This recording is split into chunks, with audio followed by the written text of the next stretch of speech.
ವೀಕ್ಷಕರಿಗೆ ನಮಸ್ಕಾರ. ಶಿವರಾತ್ರಿಯ ದಿನ ನಾವು ನಮ್ಮ ಮನೆಯಲ್ಲಿ ಶಿವರಾತ್ರಿಯನ್ನು ಹೇಗೆ ಆಚರಣೆ ಮಾಡಿದ್ದೀವಿ ಅಂತ ನೋಡೋಣ.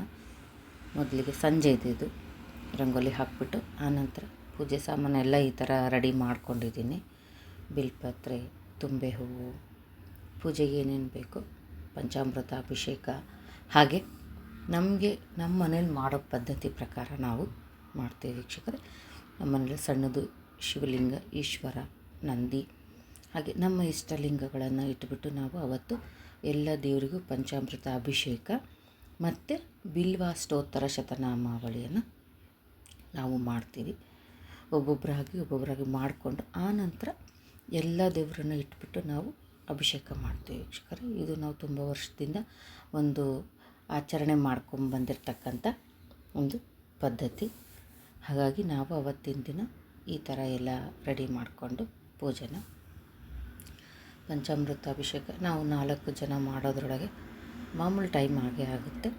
ಆನಂತರ ಒಂದು ದೊಡ್ಡ ತಟ್ಟೆಯಲ್ಲಿ ಎಲ್ಲ ಓಮು, ನಿಮಗೇನು ಬರುತ್ತೋ ಸ್ವಸ್ತಿಕು, ಅಷ್ಟದಳ ಪದ್ಮ ಬರೆದು ಮತ್ತು ಈಶ್ವರನ ಮತ್ತು ನಮ್ಮ ಇಷ್ಟಲಿಂಗಗಳನ್ನು ಇಟ್ಟುಬಿಟ್ಟು ಅಲ್ಲಿ ಮಲ್ಲಿಗೆ ಹೂವು, ಬಿಲ್ಪತ್ರೆ, ತುಂಬೆ ಹೂವಿಂದ ಎಲ್ಲ ಅಲಂಕಾರ ಮಾಡಿ ದೇವರಿಗೆ. ಆನಂತರ ನಾವು ಅದೆಲ್ಲ ಆದಮೇಲೆ ಬಿಲ್ವಾಷ್ಟೋತ್ತರ ಶತನಾಮಾವಳಿ ಪ್ರತಿ ವರ್ಷ ಮಿಸ್ ಮಾಡಲ್ಲ ವೀಕ್ಷಕರು, ನಾವು ಮಾಡ್ತೀವಿ. ಅದೆಲ್ಲ ಹೇಳಿಕೊಂಡು ಬಿಲ್ವಾಷ್ಟೋತ್ತರನ ಆನಂತರ ನಾವು ಏನು ಮಾಡಿರ್ತೀವೋ ಆ ಅಡುಗೆಯನ್ನು ನೈವೇದ್ಯ ಮಾಡಿ, ಅಂದರೆ ಅಡುಗೆ ಅಂದರೆ ನಮ್ಮ ಕಡೆ ಪದ್ಧತಿ ಏನಿರುತ್ತೋ ನಾವು ಅದನ್ನೇ ಮಾಡೋದು. ಮಾಡಿಬಿಟ್ಟು ಪೂಜೆ ಮಾಡಿ ನಾವು ಮಂಗಳಾರತಿಯನ್ನು ಮಾಡ್ತೀವಿ. ಅವತ್ತು ಏನಪ್ಪ ಅಂದರೆ ಎಷ್ಟಾಗುತ್ತೋ ಅಷ್ಟು ಉಪವಾಸ ಇರೋದಕ್ಕೆ ಒಂದು ಪ್ರಯತ್ನ ಮಾಡ್ತೀವಿ. ಯಾಕಂದರೆ ಶಿವರಾತ್ರಿ ಅಂದ್ರೇ ಜಾಗರಣೆ, ಒಂದು ಉಪವಾಸ ಅಲ್ವ.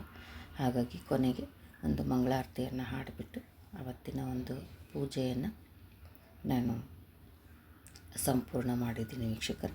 ಇದಿಷ್ಟು ನಮ್ಮ ಮನೆಯ ಒಂದು ಅಭಿಷೇಕ, ಅರ್ಚನೆ, ಪೂಜೆ ಅಂತಲೇ ಹೇಳ್ಬೋದು. ನಮ್ಮ ಮನೆಯ ಒಂದು ಈಶ್ವರನಿಗೆ ಪೂಜೆ ಮಾಡಿದ್ದು ನಾವು ಅಂತ ಹೇಳ್ತೀನಿ ವೀಕ್ಷಕರೇ. ಇದಿಷ್ಟು ನಮ್ಮ ಮನೆಯಲ್ಲಿ ನಾವು ಈಶ್ವರನಿಗೆ ಮಾಡಿದ ಪೂಜೆ. ಮತ್ತೆ ಮುಂದಿನ ವಿಡಿಯೋದಲ್ಲಿ ಸಿಗೋಣ. ಧನ್ಯವಾದಗಳು. ಈ ನನ್ನ ಚಾನಲ್ನ ಸಬ್ಸ್ಕ್ರೈಬ್ ಮಾಡಿಕೊಂಡು ಆದಷ್ಟು ಹೆಚ್ಚು ಜನಕ್ಕೆ ಶೇರ್ ಮಾಡಿ, ಲೈಕ್ ಮಾಡಿ ಅಂತ ಕೇಳ್ಕೊಳ್ತೀನಿ ವೀಕ್ಷಕರೇ. ಹಾಗೆ ಎಲ್ಲ ಸಬ್ಸ್ಕ್ರೈಬ್ ಮಾಡ್ಕೊಂಡಿರೋರಿಗೂ ಮಹಾಶಿವರಾತ್ರಿಯ ಶುಭಾಶಯಗಳು.